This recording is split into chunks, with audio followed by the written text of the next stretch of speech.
Viewers, আসসালামু আলাইকুম। কেমন আছেন আপনারা? আশা করি ভালো আছেন। তো আমি আপনাদের জন্য একটি রেসিপি নিয়ে আসলাম, সেটা হলো বেগুন রেসিপি, কালো বেগুন যেটাকে বলে। তো কালো বেগুনের রেসিপিটা কিভাবে রান্না করলাম দেখেন। আমি আলু দিয়ে রান্না করেছি আর ছোট শোল মাছ দিয়ে আমি এই বেগুন তরকারিটা রান্না করেছি। তো চলুন প্রণালীতে চলে যাই। তো আমি কালো বেগুন নিয়েছি কয়েকটি, 5-6টি, আর এটাকে আমি কেটে সুন্দর করে ধুয়ে নিয়েছি। আর আলু আমি পিস পিস করে কেটে নিয়েছি, আর মাছগুলো আমি পিস করে নিয়েছি হাফ করে। তো আর এগুলোতে আমি লবণ হলুদের গুঁড়ো মেখে নিয়েছি। আর দেখুন এখন প্রায় প্যানের মধ্যে আমি দিয়ে দিয়েছি মাছগুলো তেল দিয়ে। তো মাছগুলোকে এভাবে সুন্দর করে ভেজে নিতে হবে। মাছ যেহেতু এটা ছোট শোল মাছ, তো এটাকে ভালো করে সুন্দর করে একটু কড়া করে ভেজে নিতে হবে। ভাজার ওপরেই আপনার নির্ভর করছে খাবারের টেস্ট। তো এই মাছটা কিন্তু কম ভাজলে ভালো লাগবে না, একটু বেশি করে ভাজতে হবে।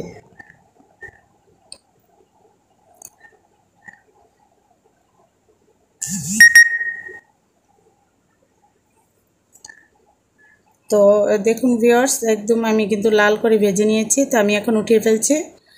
আর তারপরে আমি কিন্তু এখন এটাতে আলুগুলো ভেজে নিব। আলুগুলো ভেজে নিব একটু লবণ দিয়ে আর একটু সামান্য হলুদের গুঁড়ো দিয়ে। আমি আলুগুলোকে একটু বেশি নাও, অল্প একটু ভেজে নিব, জাস্ট গ্রানের জন্য।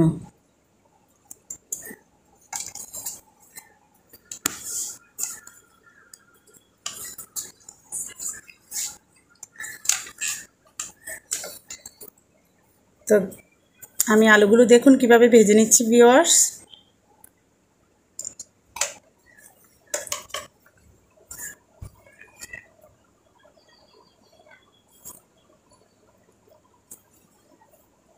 আলুগুলো যখন এই যে এভাবে ভাজা হবে, দেখবেন যে কয়েকটা একটু লাল লাল হয়েছে।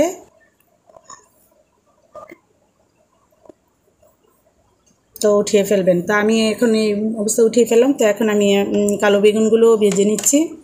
এগুলো তো আমি একটু লবণ আর সামান্য একটু হলুদ দিয়ে তারপরে কিন্তু আমি এটা ভেজে নিব ভিউয়ার্স। তো আপনারাও এভাবে ভেজে নেবেন। দেখুন ভেজে নিচ্ছি আর একটু লবণ দিয়ে। তারপর আমি ওরকম কিন্তু একদম ভাজা ভাজা করে ফেলবো না, জাস্ট একটু ভাজবো। ভাজার কারণে কি হবে যে আপনার এই কালো বেগুনগুলো কিন্তু গলে যাবে না রান্না করলে গলেও যাবে না, আর একটা গ্রান আসবে। মাছ ভাজার যে একটা গ্রান থাকে, ওরকম কিন্তু এই কালো বেগুনের মধ্যে একটা গ্রান চলে আসবে।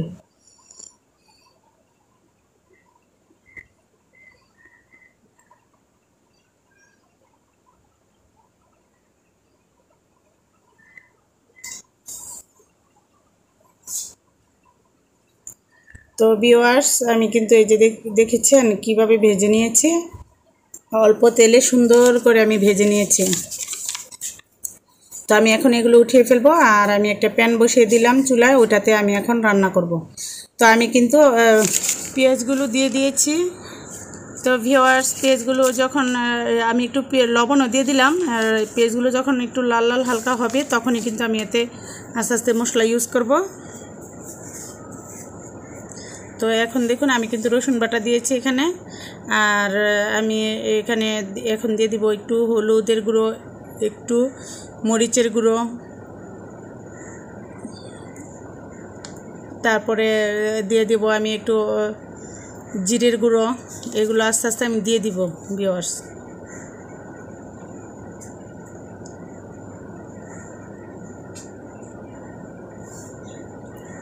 তো আমি একটু জিরের গুঁড়ো দিয়ে দিয়েছি।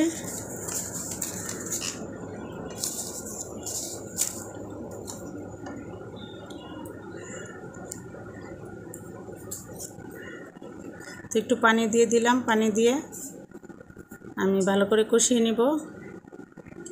তো আমি এখন পেঁয়াজ বাটাটা দিয়ে দিলাম এই অবস্থাতে, কারণ পেঁয়াজ বাটা আমি সবসময় পরেই দিই, যেন পুড়ে না যায় পেঁয়াজ বাটার কারণে। আর পেঁয়াজ বাটাটা পরে দিলে কালারটা সুন্দর থাকে। তো আমি মশলাটা ভালো করে কষিয়ে নিচ্ছি।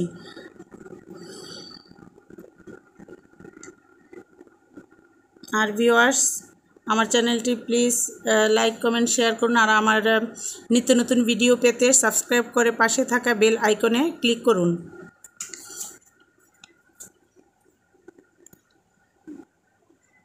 তো আমার কষানো কিন্তু প্রায় হয়ে এসেছে। ভালো করে না কষালে কিন্তু তরকারি ভালো লাগে না। তো তরকারি যত কষাবেন তত স্বাদ বাড়বে।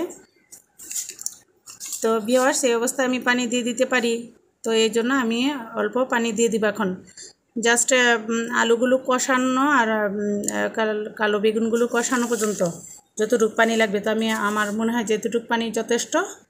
এই জন্য আমি এখন আলুগুলো দিয়ে দিব এখানে।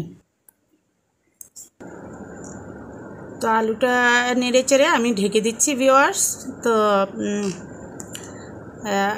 আলুটা ঢেকে আমি অল্প একটু সময় রান্না করব, এই 5 মিনিটও না, আরও সময় কম, এরকম সময়তে আমি রান্না করব। যেহেতু আলুটা কিন্তু আমার আগে একটু সিদ্ধ ছিল, যেহেতু আমি ভেজে নিয়েছি আলুটা। তো দেখুন আলুটা ভালো করে একটু সিদ্ধর মতো করে হয়ে এসেছে। তো আমি এই অবস্থাতে বেগুনগুলো দিয়ে দিচ্ছি।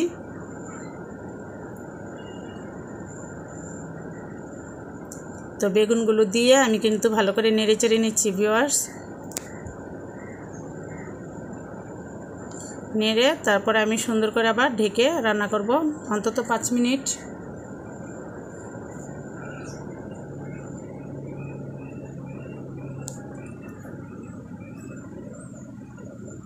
তো 5 মিনিট পর আমার দেখুন বেগুনগুলো এবং আলুগুলো কষে এরকম হয়েছে। তো আমি এই অবস্থাতে মাছগুলো দিয়ে দিব। তো চলুন মাছগুলো দিয়ে দিলাম ভিউয়ার্স।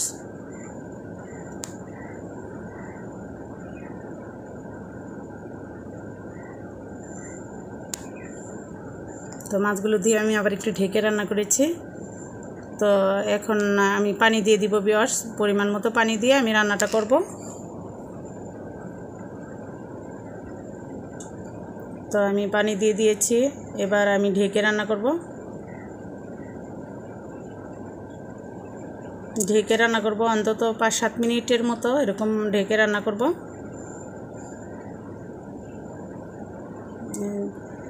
দেখুন একটু আমি কাঁচামরিচ দিয়ে দিয়েছি, কাঁচামরিচটা অল্প দিয়েছি, কারণ যেহেতু আমি মরিচের গুঁড়াটা একটু বেশি ব্যবহার করেছি, এই জন্য কাঁচামরিচটা আমি অল্প দিয়েছি।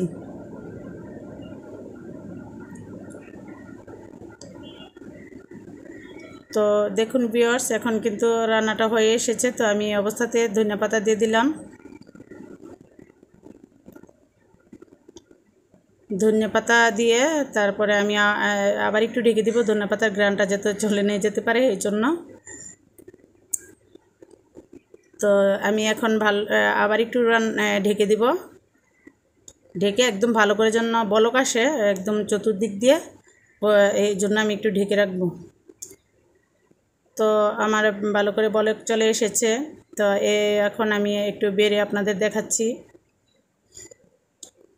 তরকারিটা কত সুন্দর হয়েছে, এবং খেতেও কিন্তু খুব সুস্বাদু হয়েছে ভিউয়ার্স। বাসায় এভাবে রান্না করেন আপনি। যদি এই মাছ ছোটো শোল মাছ অনেকে খেতে চান না, যারা না খাবেন অন্য মাছ দিয়ে করবেন, কিন্তু এই রান্নাটা যেভাবে করেছি এভাবে করলে কিন্তু খুব টেস্ট হয় ভিউয়ার্স। তো দেখুন রান্নাটা কত সুন্দর হয়েছে, আর দেখতেও কিন্তু অনেক সুন্দর লাগছে। তো ভালো থাকবেন ভিউয়ার্স, সুস্থ থাকবেন, আল্লাহর কাছে দোয়া করি। আর আমার জন্য দোয়া করবেন, আমার পরিবারের সবার জন্য দোয়া করবেন, আমরা যেন ভালো থাকতে পারি। আল্লাহ হাফেজ, আসসালামু আলাইকুম। আর ভিডিওটি দেখার জন্য ধন্যবাদ।